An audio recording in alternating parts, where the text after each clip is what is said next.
En los años transcurridos desde que rodamos el documental que verán a continuación, La isla de los Moai, y el siguiente, El país de Aku Aku, la isla de Pascua no ha desvelado ni uno solo de sus misterios.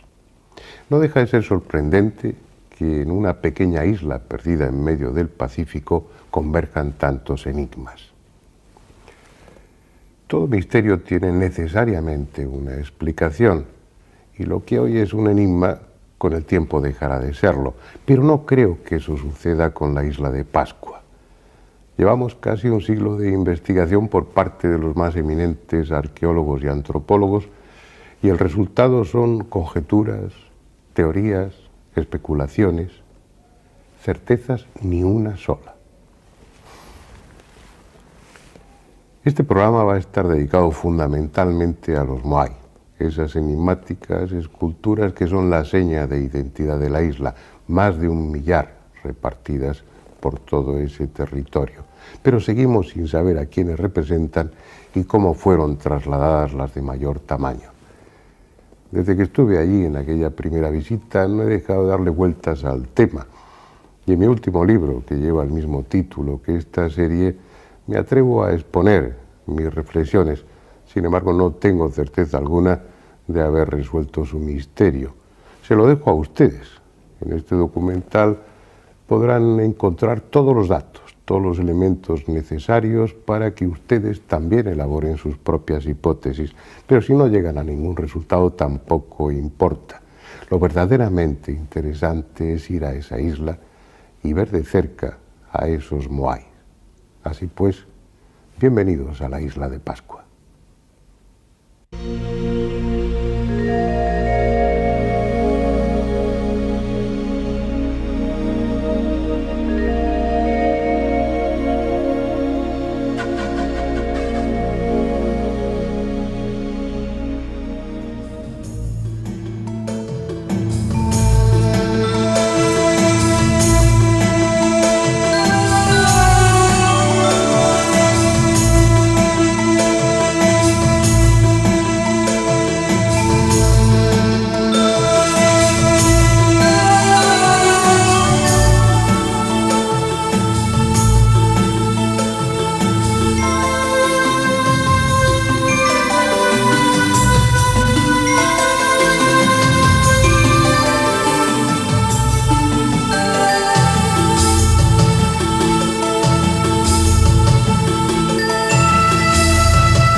Hay un lugar donde el océano es más inmenso que en cualquier otra parte. Un lugar donde palabras como aislamiento o soledad adquieren su más dramático sentido. Obviamente se trata de una isla, la isla más perdida, la más solitaria, lejos de cualquier lugar. Una isla en la que además convergen todos los misterios. La isla de Pascua. Está situada en el Océano Pacífico, a 27 grados, 8 minutos, 6 segundos de latitud sur y 109 grados, 54 segundos de longitud oeste. El punto más cercano de la costa americana se halla a 3.518 kilómetros y por el otro lado son 2.037 kilómetros los que la separan de Pitcairn, la isla más próxima de la Polinesia. Puede decirse con justicia que es la isla más aislada del planeta. Sin embargo, sus habitantes la conocen desde tiempo inmemorial como Tepito o Tenoa, el ombligo del mundo. Y es un título ciertamente pretencioso, porque la isla de Pascua, como tal isla, nada tiene de extraordinario. Apenas mide 160 kilómetros de extensión y en su forma triangular la distancia más larga es de 24 kilómetros. Tampoco su relieve resulta impresionante. Las montañas más elevadas de la isla de Pascua son 3 volcanes apagados. El Rano Kau, de 400 metros de altura, el Rano Aroi, de 600, y el Rano Raraku, de 250. El resto es un terreno pobre, formado por escoria y polvo volcánico, con una capa de tierra vegetal que no llega a medio metro de profundidad. Probablemente los primeros habitantes que tuvo la isla llegaron a estas costas abruptas traídos por una tormenta o empujados contra su voluntad por la corriente ecuatorial del sur. Y aquí se quedaron, porque no tenían otro remedio. El pirata Davis pasó cerca de la isla en 1686 y señaló su situación, pero hasta 1722 no entró en el catálogo de tierras descubiertas. El mérito fue del holandés Roggeveen, quien al mando de 3 barcos puso pie en la isla el día 6 de abril de ese año, el día de la Pascua de Resurrección, por lo que la bautizó con el nombre de Isla de Pascua. Fue una corta visita, aunque suficiente para dejar un saldo de varios nativos muertos.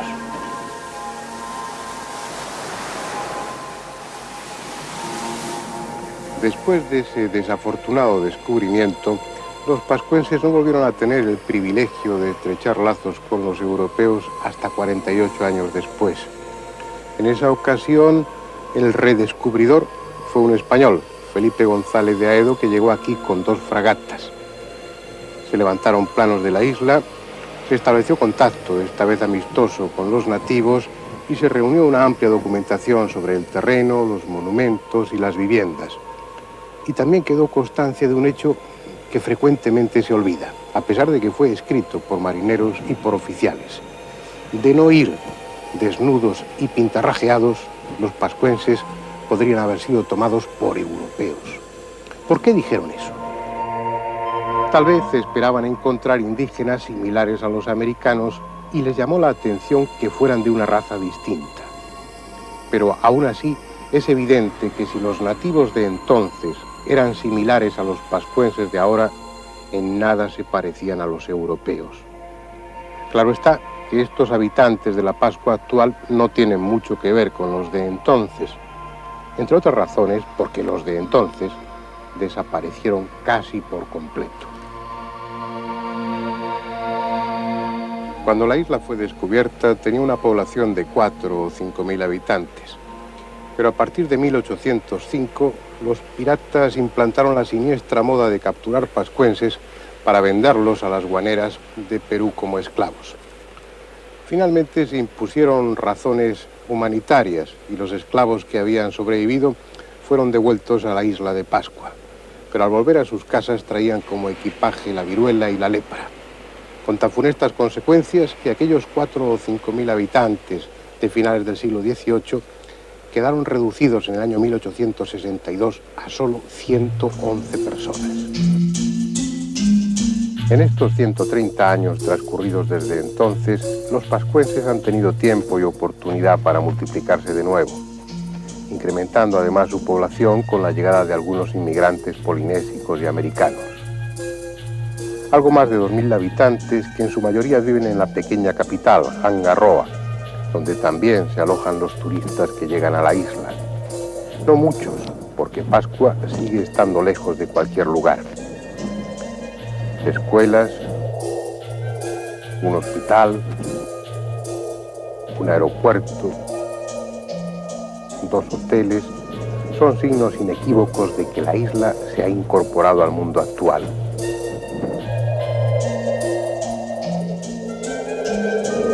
Pero hay otros habitantes en Pascua que permanecen indiferentes a cualquier cambio desde hace mucho tiempo. Unos habitantes silenciosos a quien los siglos han ido cargando de misterio, los moais.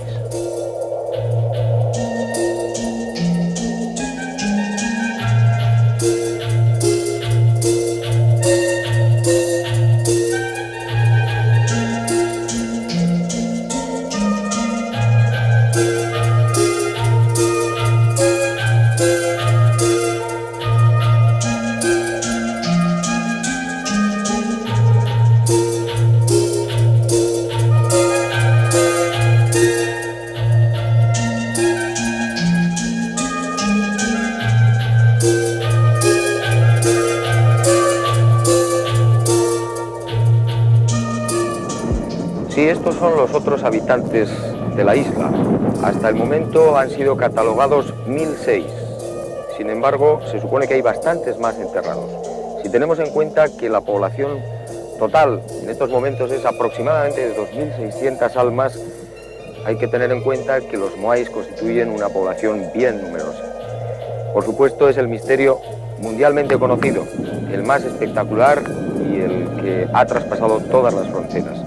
Sin embargo, seguimos sin conocer su verdadero significado. Algunos, sobre todo los arqueólogos, hablan de monumentos funerarios. Quizás representan a difuntos ilustres que se han reencarnado temporalmente en cada una de estas estatuas. Otros opinan de que son demasiados moais y muy iguales, básicamente para constituir esa representación de difuntos ilustres. Otros hallazgos escultóricos en la isla permiten asegurar que la apariencia de los moais es intencionada. No obedece a desconocimiento anatómico, sino que sus escultores representaron aquello que querían representar, es decir, un ser o unos seres de cabeza deforme, de larga nariz, largas orejas, delgados labios y mandíbula poderosa.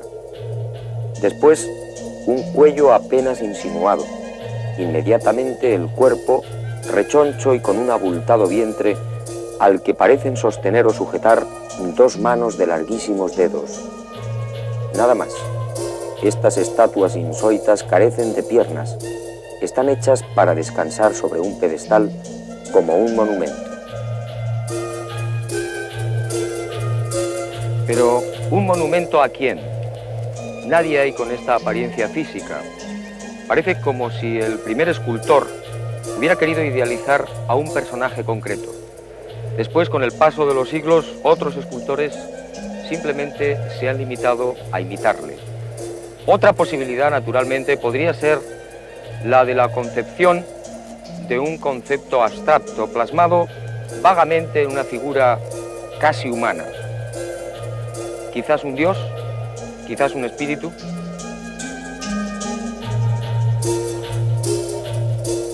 También podría tratarse de un héroe legendario, quizás un ser mítico. ¿Quién sabe si el primer extranjero que puso el pie en la isla? Algunos sugieren otra posibilidad incluso más fantástica. Estamos ante la representación de seres no humanos, procedentes quizás de las estrellas. La razón que tuvieron los pascuenses, los antiguos pascuenses, para llevar a cabo este titánico esfuerzo tuvo que ser muy importante, porque, como digo, el labrado de estos moais representa un esfuerzo difícil de comprender en nuestros días. Pero para verlo mejor, para entenderlo mejor, vamos a trasladarnos a la cantera, a la ladera del volcán Rano Raraku.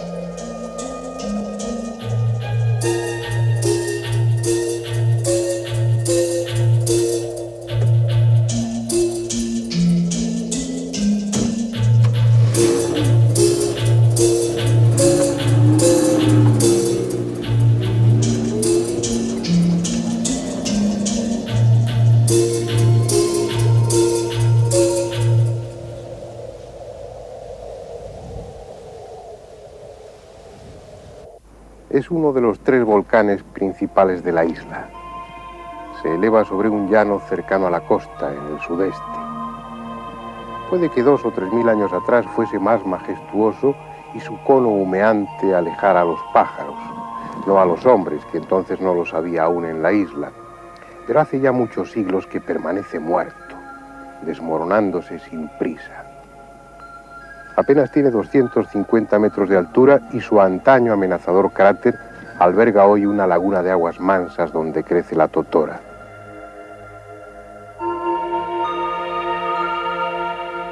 Pero nada de ello disminuye la importancia del Rano Raraku, porque la locura de los hombres ha hecho de él el más fantástico volcán del mundo, el más prodigioso monumento que imaginarse pueda. En cualquier lugar al que trepáramos, allí donde nos detuviéramos, nos veíamos rodeados por enormes caras dispuestas en círculo. Caras que veíamos de frente, de perfil y en todas las posiciones imaginables. Todas ellas se parecían de un modo sorprendente. Todas mostraban la misma expresión estoica y las peculiares orejas alargadas. Las teníamos sobre nosotros, a nuestros pies y a ambos lados. Cuando nuestros ojos se fueron acostumbrando a diferenciar entre arte y naturaleza, nos dimos cuenta de que en toda la montaña, desde su base hasta el borde superior del precipicio, en la misma cumbre del volcán, era un enjambre de cabezas y cuerpos.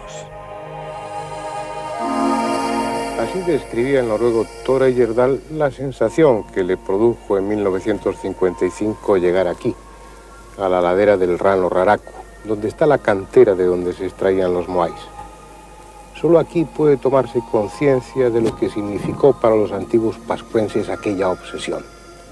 En esta cantera aún permanecen más de 390 moais. Están en diferentes fases de tallado, desde algunos totalmente terminados, esperando a los pies del volcán para ser trasladados a su sitio definitivo, hasta otros que están aún unidos a la piedra original, a la ladera del volcán.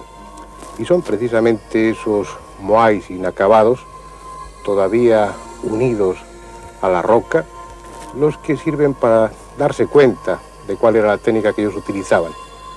No conocían el metal y utilizaban toquis, unos martillos de basalto con los que atacaban la piedra volcánica. En principio puede parecer una tarea no demasiado difícil. La roca volcánica es porosa y en apariencia fácilmente trabajable. Sin embargo, eso es en la capa superficial. En cuanto horadaban la primera capa, aquellos pascuenses tropezaban con una piedra casi tan dura como la que tenían en sus propias manos. Sin embargo, eso no pareció significar un obstáculo para ellos.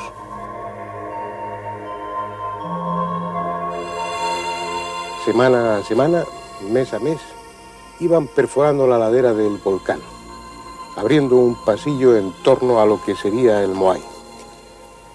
Colocados en ese pasillo, iban labrando la estatua hasta terminarla casi por completo. Solamente la espalda quedaba inacabada porque estaba unida al resto de la roca por una especie de quilla. Llegado el momento, esa quilla era rota y el moai trasladado hasta abajo, hasta el pie de la ladera. Allí, puesto en pie, la espalda era terminada, labrada, perfectamente pulida, y el moai quedaba dispuesto para ser trasladado a otra parte de la isla. Pero estoy hablando de traer, llevar, trasladar, como si eso careciera de importancia. Y el traslado de los moais es uno de los misterios más inquietantes de la isla de Pascua. Muchos de estos moais, la mayoría, pesan 20, 30, 40 toneladas. Y a veces se llevaban hasta una distancia de 15, 16 kilómetros a puntos muy lejanos de la isla. Sin embargo, el peso parecía no importarles demasiado. Este moai inacabado mide 22 metros. Una vez puesto en pie, su altura sería equivalente a la de un edificio de 7 plantas. Y este moai iba a ser trasladado, como los demás, a varios kilómetros de distancia. ¿Pero cómo? La respuesta arqueológica es inmediata, a base de rodillos, cuerdas y centenares de hombres arrastrando. Es cierto que hace siglos esta isla tuvo árboles, pero tantos y tan corpulentos como era necesario. El suelo fértil de la isla alcanza unos 50 centímetros de profundidad en el mejor de los casos. No lo habría permitido. Además, ¿cuántos de esos árboles habrían sido necesarios? Porque además de los 390 moais que hay en el Rano Raraku, hay otros 600 y pico repartidos por el resto de la isla. Más de 1000 moais. Puede que, como he leído en algún sitio, en lugar de rodillos se utilizara un lecho de batata cocida. Absurdo. Además, ¿cuánta gente sería necesaria? 500 hombres, 1000 hombres. ¿Por cuánto habría que multiplicar ese número al llegar al primer desnivel? Además, hay una razón que parece lógica. ¿Por qué hacer un moai de este tamaño cuando uno 8 veces más pequeño habría servido para la misma función? Iban solos. Eso es lo que decían los viejos pascuenses. Se movían por el mana, una especie de energía espiritual, mágica, de la que ellos, los moais, eran condensadores. Es una respuesta absurda. Las gentes civilizadas no podemos admitirla, pero lo cierto es que no tenemos una mejor. Bien, antes de dejar el Rano Raraku, creo que será conveniente dar una ojeada a un par de aspectos muy interesantes. Uno de ellos es este moai, todavía anclado a la cantera, a la roca madre, trabajado con un gran esfuerzo, un esfuerzo titánico, pulcramente desarrollado, y que se distingue de los demás, curiosamente, por esta protuberancia, por esta perilla faraónica, por esta forma que recuerda en buena medida a las falsas barbas con las que se adornaban los faraones egipcios y que podemos ver en multitud de sarcófagos, de bajorrelieves, de pinturas. Esta falsa barba o esta protuberancia de este moai ha servido para que escritores hayan discurrido teorías poco verosímiles muy interesantes y de las que hablaremos en su momento. Una de ellas habla de que en la antigüedad uno de estos faraones envió justamente hasta estas latitudes una expedición que llegó a la isla de Pascua. Y precisamente por eso, dicen estos escritores, los antiguos habitantes de Pascua quisieron quizás imitar a estos faraones con estos moais, con estas protuberancias, con estas perillas extrañas. La teoría, como digo, es poco justificable, tiene poca demostración, pero aún así esta barba, esta perilla, encuentra otras semejanzas en los moais Cava Cava, incluso en otras tallas de madera que se encuentran en la isla. La verdad es que es un misterio, no sabemos si se trata de un moai único o de una serie que no llegó a cuajar. No lo sabremos jamás, como tampoco vamos a saber probablemente nunca la justificación de otra escultura enorme, gigantesca, que está en estas mismas faldas del volcán. Una escultura que vamos a ver ahora y que constituye otro de los enigmas de la isla.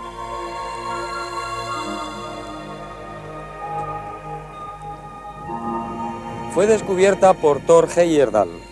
La expedición se llevó una gran sorpresa. Se trata, al parecer, de un moai tuturi, es decir, una escultura arrodillada. Se llevó una gran sorpresa porque nadie sabe exactamente a qué o a quién representa. Algunos expertos y bastantes arqueólogos opinan que pudiera tratarse de una divinidad de segundo orden.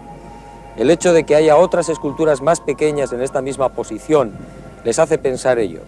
Pero realmente un moai puede representar a una divinidad, ni siquiera de eso estamos seguros. Supongo que analizados uno a uno, minuciosamente, cada moai tiene su misterio, sus particularidades. Hay uno en especial en esta ladera que, como el resto de las esculturas y de los moais, permanecía enterrado prácticamente hasta el cuello, hasta que llegó la expedición de Thor Heyerdahl. Estos hombres tuvieron la ocurrencia de desenterrarlo y se encontraron con una sorpresa.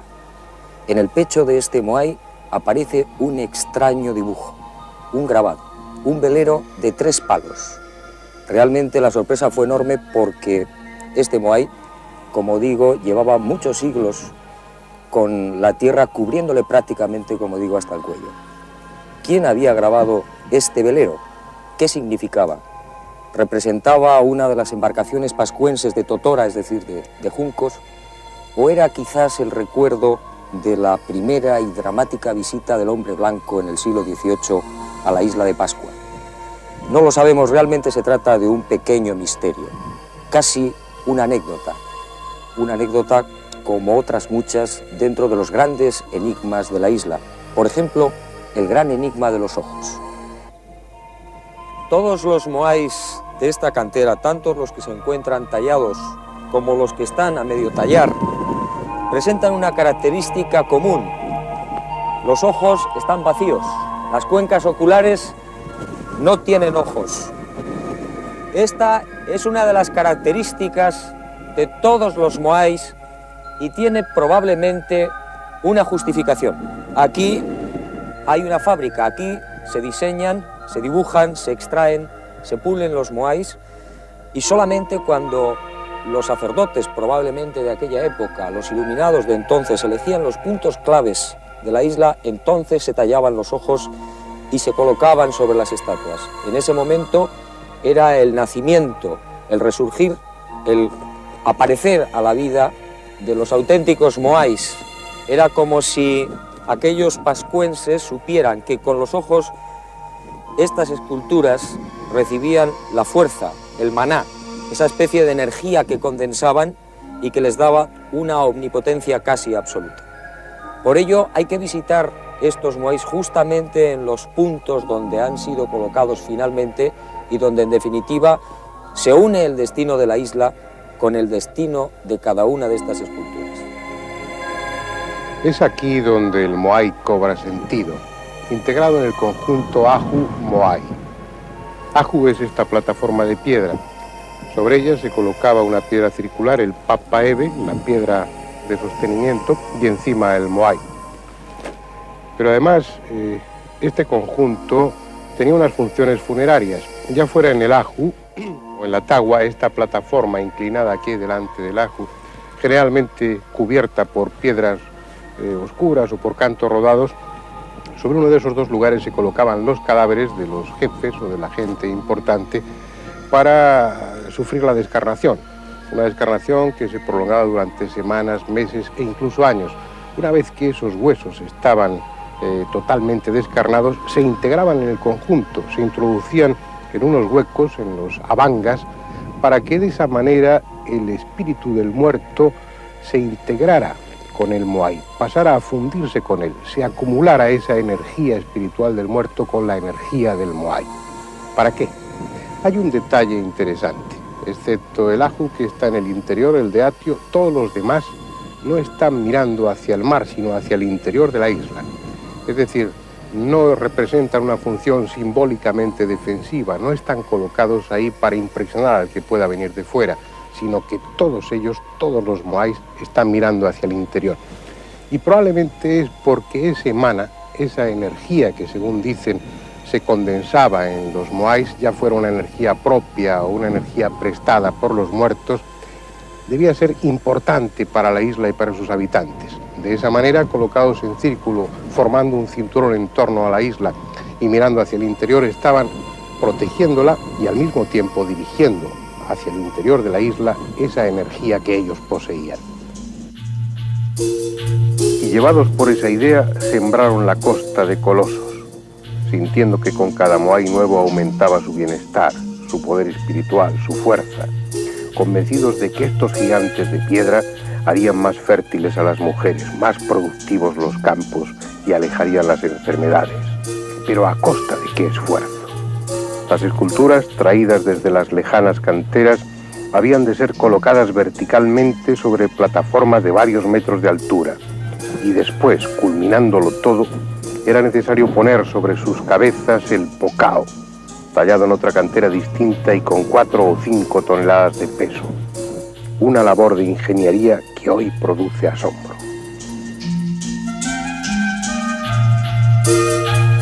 Este es el Ahu Anaquena, seguramente uno de los mejor conservados de la isla.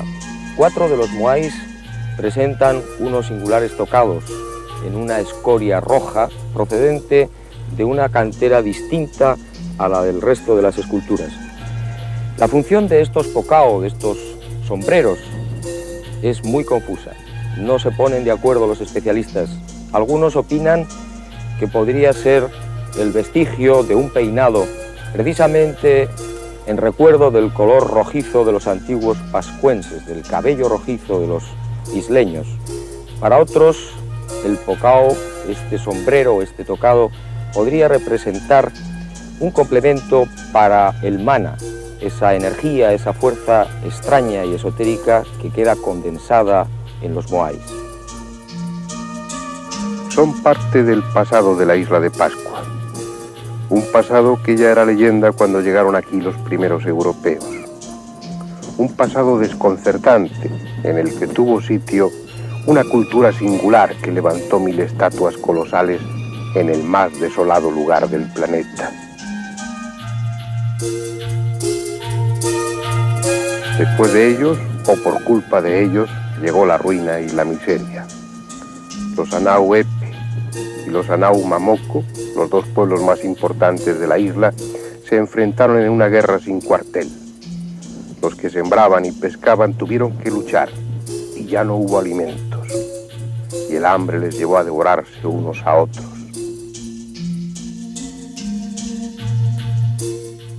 Así, la isla de los Moais se convirtió en isla de caníbales.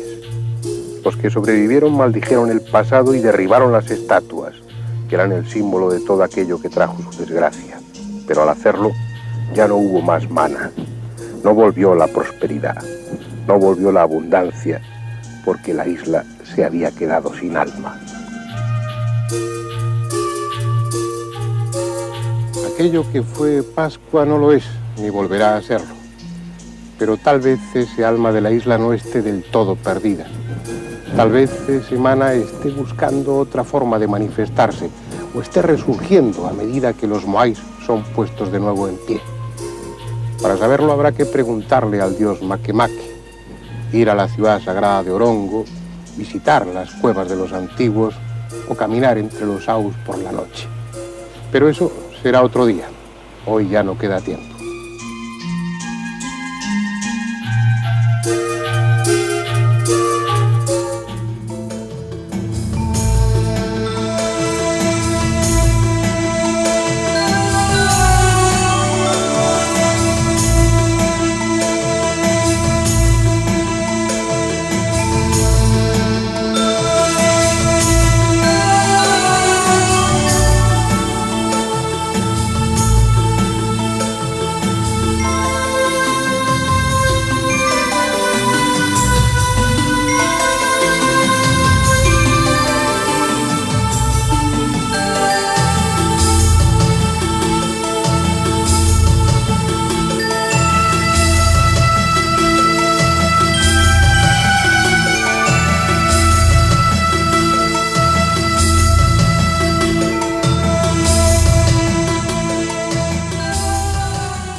Está situada en el Océano Pacífico, a 27 grados, 8 minutos, 6 segundos de latitud sur y 109 grados, 54 segundos de longitud oeste. El punto más cercano de la costa americana se halla a 3.518 kilómetros. Y por el otro lado, son 2.037 kilómetros los que la separan de Pitcairn, la isla más próxima de la Polinesia. Puede decirse con justicia que es la isla más aislada del planeta. Sin embargo, sus habitantes la conocen desde tiempo inmemorial como Tepito o Tenoa, el ombligo del mundo. Y es un título ciertamente pretencioso, porque la isla de Pascua, como tal isla, nada tiene de extraordinario. Apenas mide 160 kilómetros de extensión y en su forma... Este programa va a estar dedicado fundamentalmente a los moai, esas enigmáticas esculturas que son la seña de identidad de la isla, más de 1 millar repartidas por todo ese territorio. Pero seguimos sin saber a quiénes representan y cómo fueron trasladadas las de mayor tamaño. Desde que estuve allí en aquella primera visita no he dejado de darle vueltas al tema. Y en mi último libro, que lleva el mismo título que esta serie, me atrevo a exponer mis reflexiones. Sin embargo, no tengo certeza alguna de haber resuelto su misterio. Se lo dejo a ustedes. En este documental podrán encontrar todos los datos, todos los elementos necesarios para que ustedes también elaboren sus propias hipótesis. Pero si no llegan a ningún resultado, tampoco importa. Lo verdaderamente interesante es ir a esa isla y ver de cerca a esos moai. Así pues, bienvenidos a la isla de Pascua.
Hay un lugar donde el océano es más inmenso que en cualquier otra parte. Un lugar donde palabras como aislamiento o soledad adquieren su más dramático sentido. Obviamente se trata de una isla, la isla más perdida, la más solitaria, lejos de cualquier lugar. Una isla en la que además convergen todos los misterios. La isla de Pascua. En los años transcurridos desde que rodamos el documental que verán a continuación, La isla de los Moai, y el siguiente, El país de Aku Aku, la isla de Pascua no ha desvelado ni uno solo de sus misterios. No deja de ser sorprendente que en una pequeña isla perdida en medio del Pacífico converjan tantos enigmas. Todo misterio tiene necesariamente una explicación, y lo que hoy es un enigma con el tiempo dejará de serlo, pero no creo que eso suceda con la isla de Pascua. Llevamos casi un siglo de investigación por parte de los más eminentes arqueólogos y antropólogos, y el resultado son conjeturas, teorías, especulaciones, certezas ni una sola.